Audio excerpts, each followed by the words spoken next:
السلام علیکم ورحمۃ اللہ وبرکاتہ۔ اللہم صلی علی سیدنا محمد وعلی آل سیدنا محمد فی کل لمحۃ ونفس عدد ما وسعہ علم اللہ۔ عزیزان گرامی، ہمارے بہت سالکین مریدین سوشل میڈیا پہ سوالات مختلف لوگوں کے دیکھتے ہیں تو ان کا اثر لیتا ہے، تو یہ غیر مستقل مزاج لوگ نامراد ہوتے ہیں، یہ کبھی کامیاب نہیں ہو سکتے۔ بات یہ ہے کہ کوئی چاہتا ہے کہ میں اللہ تعالیٰ کا قرب پاؤں، قرب الہی، تو قرآن مجید کی تلاوت، نوافل اور ذکر۔ جب آپ شب بیداری نہیں کریں گے، راتوں کو نیند حرام نہیں کریں گے، تو آپ کیسے اللہ تعالیٰ کا مقرب بندہ بنے، مستجاب الدعوان کیسے بنے؟ اور بعض لوگ کہتے ہیں کہ یہ پلانا کن فیکون، پلانا کن فیکون۔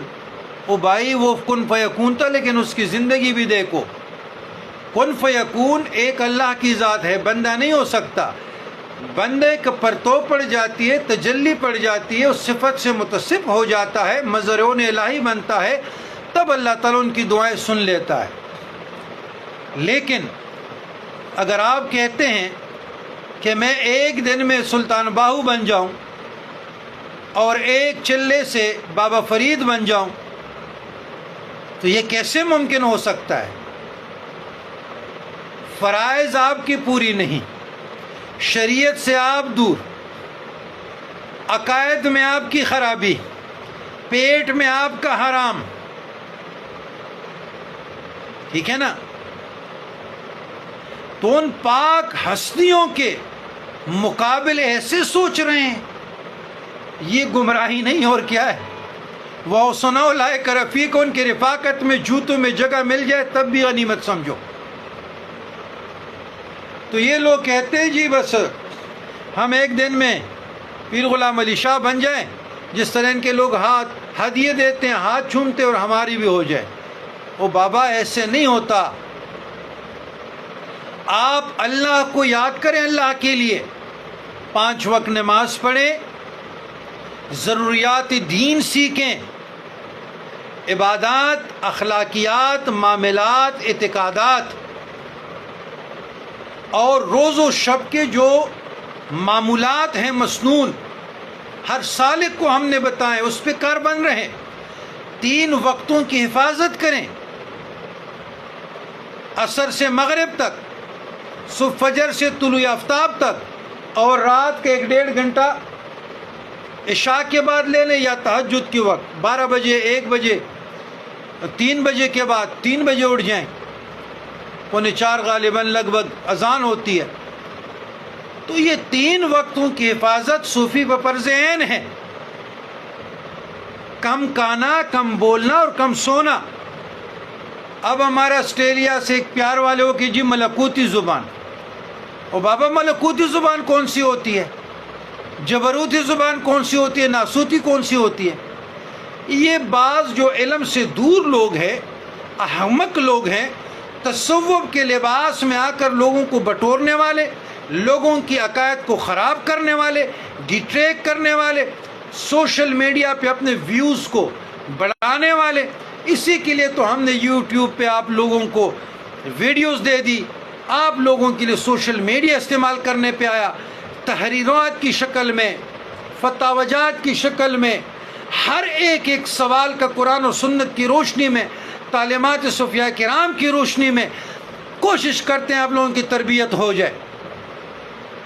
تو وہ جو ویڈیو بتا رہا ہے اور جس سے آپ نے اثر لیا، اس کو کہہ دو بابا ملکوتی زبان کون سی ہوتی ہے؟ اب ہمیں بتائیں یار، یہ کیا ہو گیا ان لوگوں کو؟ شریعت بہت بڑی چادر ہے، شریعت آپ کو مفت میں ملی، اس لیے قدر نہیں ہے۔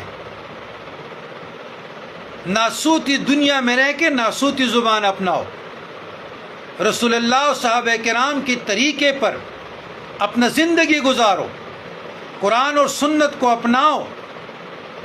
رسول اللہ صلی اللہ علیہ وسلم نے عبادات کیسے کی ہیں، اعتقادات کیسے بتائے، اخلاقیات کیسے، معاملات کیسے کیے، پھر اسی طریقے سے خلفائے راشدین صحابہ کرام اہل بیت اطہار نے، پھر فقہاء کرام نے۔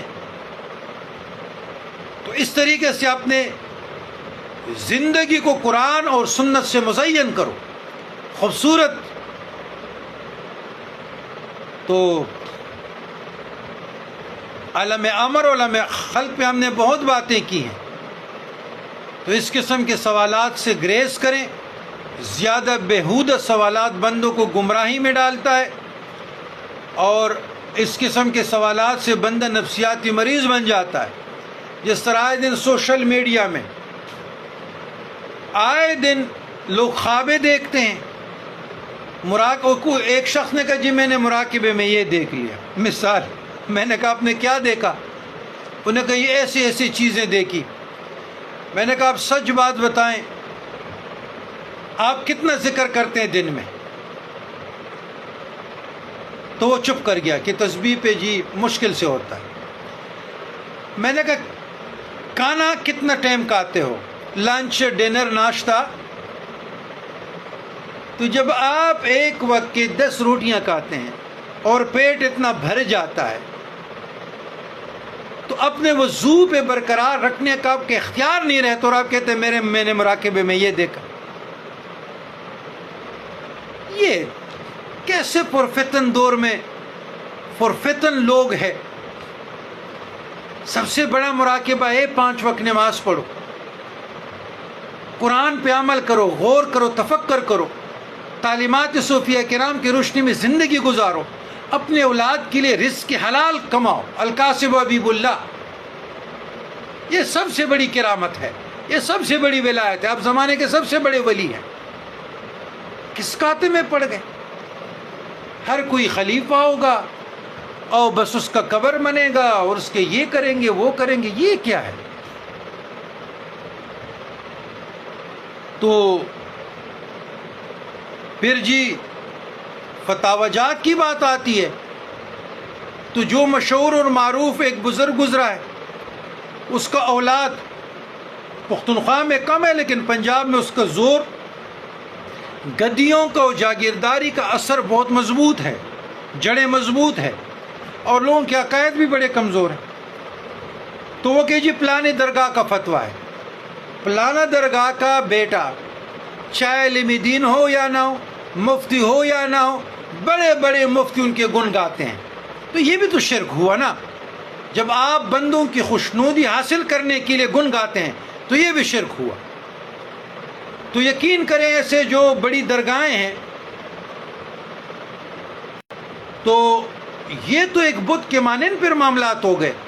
نہیں، ہمیشہ میں جو استفادہ کرتا ہوں، ہمارے پاس جو علمی مسائل آتے ہیں، تو میرا طریقہ کار یہ ہے، کچھ علماء سے رہنمائی بھی لیتے ہیں، پھر میں جو بڑے انسٹیٹیوٹ ہے پاکستان میں، ہندوستان میں بھی ہیں، لیکن ان کا مزاج، ان کا کلچر ڈیفرنٹ ہے، یہ اسلامی ملک ہے، یہاں آزادی، یہاں ڈیفرنٹ ہے، تو میں جامعہ رشیدیہ کا فتاوی جات دیکھتا ہوں، علماء دیوبند کی پہلے بات بتا رہا ہوں، پھر جامعہ بنوریہ کے سارے فتاوی جات، پھر دارالعلوم کراچی کے سارے، اور اس طرح جامعہ عثمانیہ کے، اور جامعہ خیر المدارس ملتان کے، پھر جامعہ اشرفیہ کے،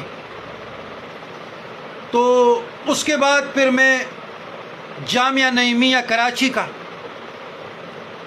اور اس طرح جامعہ نعیمیہ لاہور کے، تو اس طرح جو اور بھی بڑے بڑے سنی مدارس ہیں ان کے فتاوی جات، پھر سلفیوں کے جو ان کے پائے کے لوگ گزرے ہیں ان کے فتاوی جات، پھر آخر پہ منہاج القرآن کا، منہاج الفتاوی مفتی عبد القیوم ہزاروی رحمۃ اللہ علیہ کا، اور فتاوی رضویہ جناب امام احمد رضا محدث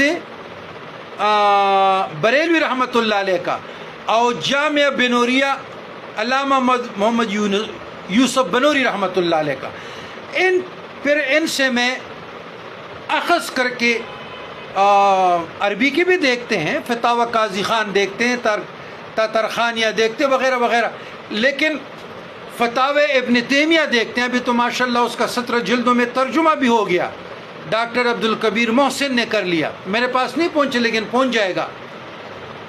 یہ فتاوی نیمیہ ابن تیمیہ رحمۃ اللہ علیہ کا، یا فتاوی نواب صدیق حسن خان بھوپالی کا، اور یا اہل حدیث کا فتاوی اصحاب الحدیث کا، خوب ریسرچ کر کے پھر قواریت سے بالا تر اس کے بعد پھر قلم چلاتے ہیں، تعصب نہیں کرتے۔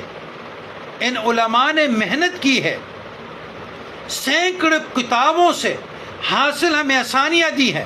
یہ میرا مزاج ہے، یہ میرا طریقہ ہے، ان سے دلائل لے کر سیکھ کر پھر اگلے کو گائیڈ کرتے، ان کی رہنمائی کرتے ہیں، صرف تصوف کی روشنی میں نہیں، کہ کوئی یہ نہ کہیں کہ ہم تصوف نہیں مانتے، بزرگان دین یعنی ان کے قائل نہیں ہیں، اور ہم آغا جان کے پاس آ گئے اور یہ ہم پر تصوف تومنا چاہتے، نہیں۔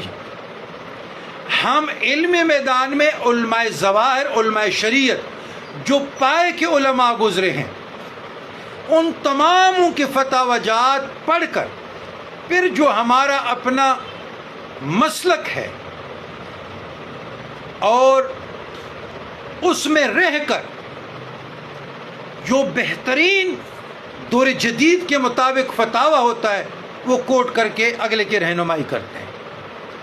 تو اللہ ہر کسی کو توفیق عطا فرمائے، علماء کا بھی قدر کریں، مشائخ کی بھی قدر کریں، لیکن تنقید، اعتراض، لان تان، حسد، بغض، آج ہمارے کسی کے ساتھ اچھے دن گزر گئے لیکن بعد میں انبن ہو گئی، اس کے خلاف لان کرنا، تان کرنا، یہ بھی شریعت کے خلاف ہے، یہ بھی اخلاق کے خلاف ہے، یہ بھی نفس کی لغزش، اور شیطان نے آپ کو ڈٹریکٹ کر لیا۔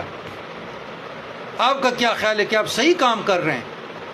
جب آپ کی زبان پھسل گئی، آپ کی نظر خطا آ گئی اور اپنے محسنین پر آپ نے تیر چلانے شروع کر دیے، تو سمجھ جائے نا کہ آپ فتنے میں پڑ گئے، آپ آزمائش میں چلے گئے۔ تو اپنی اصلاح کیوں نہیں کرتے؟ کہ آپ کو دوسروں کی خامیاں نظر آتی ہے، اپنی خامی نظر نہیں آتی؟ چلو مجھ سے کوئی دین کا کام نہیں ہو رہا، مجھ میں کوئی خامی ہے، ہزار خامیاں ہو سکتی ہے، آپ میں آئیں، آپ کتاب لکھیں، تحریر لکھیں، امت کی اصلاح کریں۔ جو آپ کا ضمیر نہیں مانتا، آپ کو جھنجھوڑ رہا ہے، تو آپ علمی کام کریں نا، آپ کو کس نے روکا ہے؟